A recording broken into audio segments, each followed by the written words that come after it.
There is a specific kind of person you only let so close. Not because you don't like them, not because something is wrong with them, but the moment they start to feel important to you, something in you quietly starts to pull back. And you don't always know why. It doesn't happen with everyone. It happens with the ones who actually matter, the ones who make you feel something real. And that is exactly what makes it so confusing, because the people you push away are often the ones you most want to keep.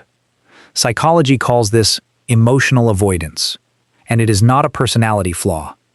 It is not a sign that you are incapable of love or connection. It is a pattern, one that usually began long before you were aware enough to notice it forming. Because at some point in your life, getting close to someone led to pain. Maybe you opened up and the person left. Maybe you trusted someone deeply, and they used that trust against you. Maybe you loved someone completely, and it made you feel exposed in a way that still hasn't fully healed. So your mind learned something. It learned that closeness has a cost, that the more someone matters, the more it hurts when things go wrong. And rather than keep experiencing that hurt, your mind developed a quieter strategy. Keep people at a manageable distance. Stay warm enough to maintain the connection, but never close enough to be truly vulnerable. And so now, without always realizing it, you create small distances. You become a little less available after a conversation goes deep. You pull back slightly after a moment of real connection. You find reasons to be busy. You take longer to reply. You tell yourself you just need space. And sometimes you do need space. But sometimes what you call space is actually protection. Protection from the possibility of being hurt by someone you actually care about. Maybe you have noticed this pattern.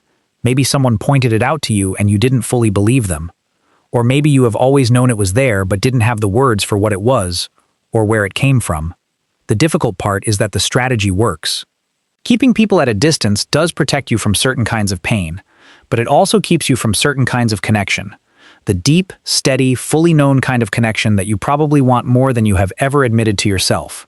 Because the people you pull away from are not the ones who threatened you. They are the ones who got close enough to matter. And mattering, truly mattering to someone, requires a kind of vulnerability that your mind learned a long time ago to treat as dangerous. Understanding this is not about forcing yourself to stay when every part of you wants to retreat.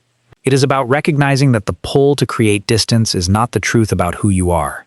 It is a response, a learned one, and learned responses can, slowly and carefully, be unlearned. You are not broken for needing distance sometimes. You are not cold for struggling to let people in.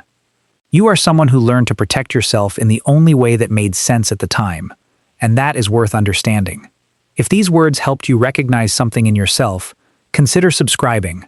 Here we explore psychology, human behavior, and the experiences that shape the way we think, feel, and connect with others.